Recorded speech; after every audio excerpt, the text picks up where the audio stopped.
welcome back to the channel. Thank you for tuning in. Once again, I'm out doing errands, so I'm going to be stuck in my car for about an hour and a half. So I thought I'd use this time to answer a question that I got online. And that question is it really all that expensive to keep the R35 GTR maintained and on the road? It seems like a lot of people, when they start asking about buying a GTR, they inevitably get the response from someone that if you're going to buy one, you better have enough money to have two of them, because that's what you're going to need to keep the car maintained and on the road.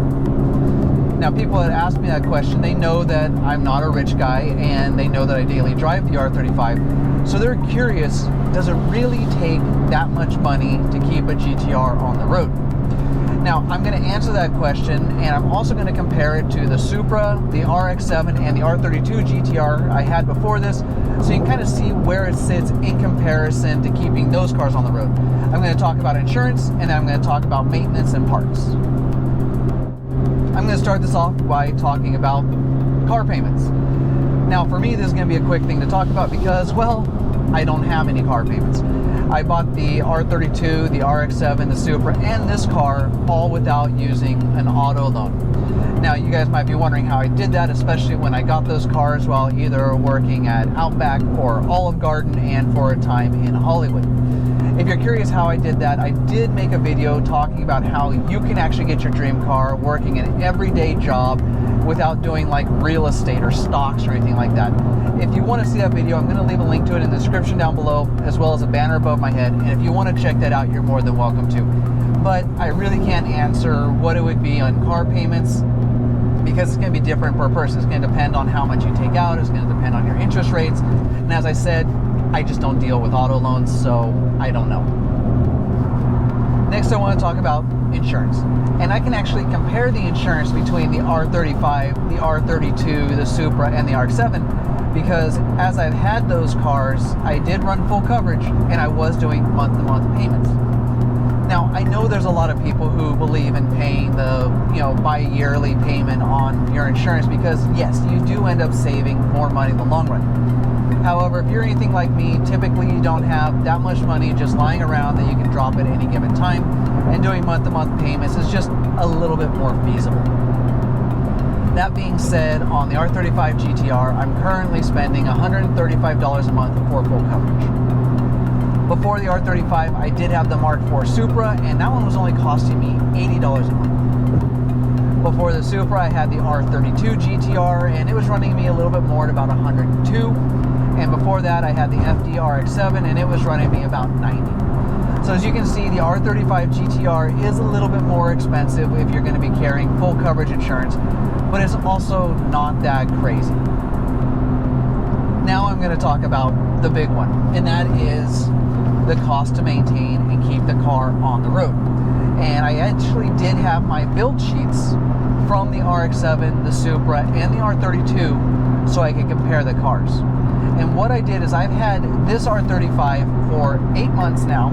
So what I did is I pulled all of my maintenance and repair records for only the first 8 months of owning the RX-7, the Supra, and the R32 GTR, because I felt that was going to be the best way to compare as far as cost.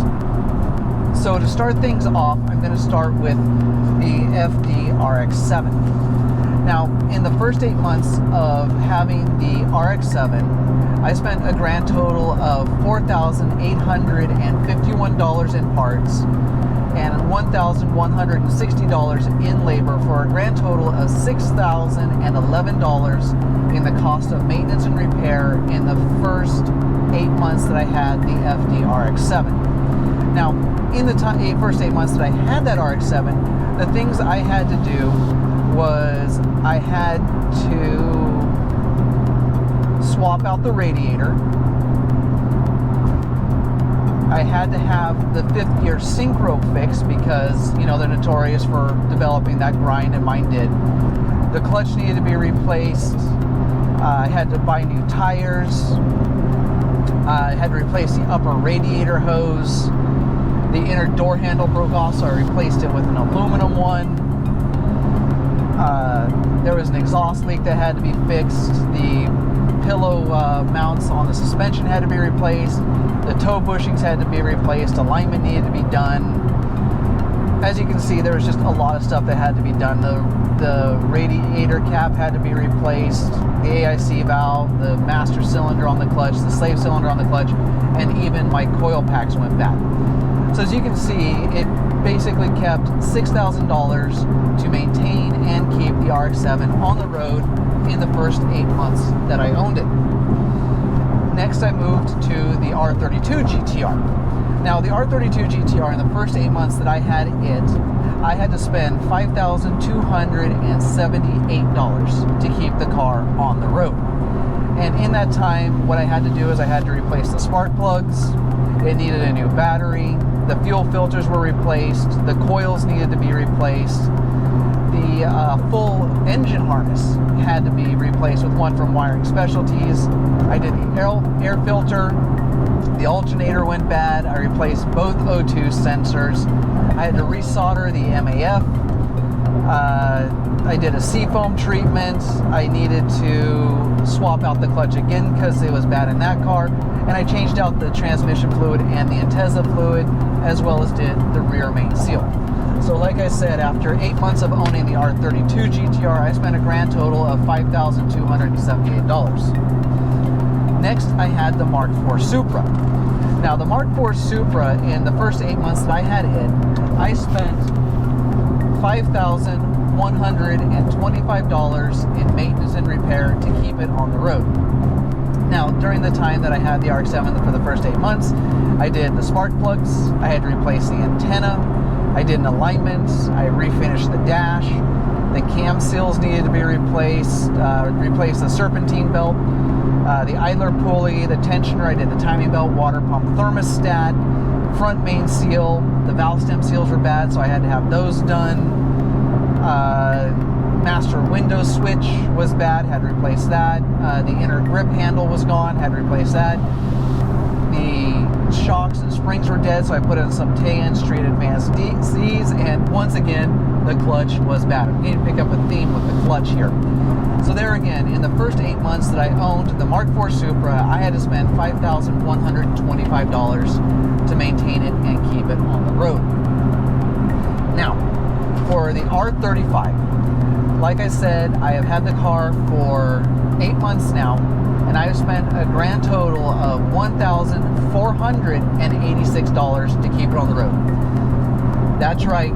In 8 months, I have spent $1,486 to keep this car on the road.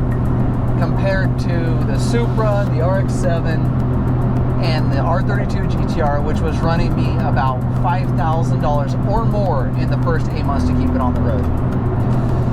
I have a guy with a Mustang checking out the car. Now, in the time that I've had the R35, the work I've done was the tow hook cover was missing when I bought it. I replaced the spark plugs, and I've done an oil change, and I replaced the brakes all the way around with Speed by Design rotor pads and steel braided brake lines. So as you can see, I have spent way less keeping the R35 GTR maintained on the road than I did on the Supra, the RX-7, or the R32 GTR. And there we go. I hope that answers the question for you. Is the R35 GTR an expensive car to maintain and keep on the road? Well, in my experience, in the 8 months that I've owned this car, compared to the other cars I've owned, no, this car is amazingly cheap to maintain and keep on the road. Now, that being said, there was one thing I forgot to mention earlier in the video that I want to address now, and that is more of the standard maintenance, such as the oil change and spark plugs. For those of you who saw my video on doing the spark plug and oil change in this car, to let you know, it cost me about $40 to do an oil change and about $100 to do the spark plugs. In comparison, when I would do an oil change on the Supra, the RX-7, or the R32, it would cost me about $90. And the spark plugs on those cars would run me about $35. So if you want to look at it as if you do oil change and spark plugs, the R35 and all the other cars that I've had are comparable. They're about the same. However, here's the funny thing. If you realize, typically when you do an oil change, you don't always necessarily change the spark plugs. So since the oil change on the R35 is the cheaper of the two, it's actually cheaper to do than the Supra, the RX-7, or the R32, because the oil change is $35 here, and the oil change on those cars was more closer to 100. So I found that interesting. I hope you enjoyed this video. If you did, go ahead and hit that thumbs up button to let me know. It does help the channel out a lot. If you want to see more automotive content, specifically GTR, go ahead and subscribe to my channel. You can now follow me on all forms of social media, which include Instagram, Twitter, and Facebook. I'll leave links to those in the description down below. If you'd like to support the channel, I have now opened up the JD Archer shop. If you go to jdarcher.bigcartel.com, you can see a selection of t-shirts I've created, as well as hats and a hoodie. And there's more designs coming. I've also become an Amazon affiliate. If you go to some of my previous how-to videos and go to the description, I have listed every part I used as well as every tool. So if that is a job you need to do, you can look through that list and make sure you have everything you need before you get started on that project. And if you don't, you can click on a link and it'll take you to that product and you can pick it up so you know that you'll have everything before you start digging into your car. If you have any questions or you feel there's anything I missed in this video, go ahead and post in the comment section down below. I will respond to you. I thank you all for watching, and until next time, forget everything else, focus on the finish line.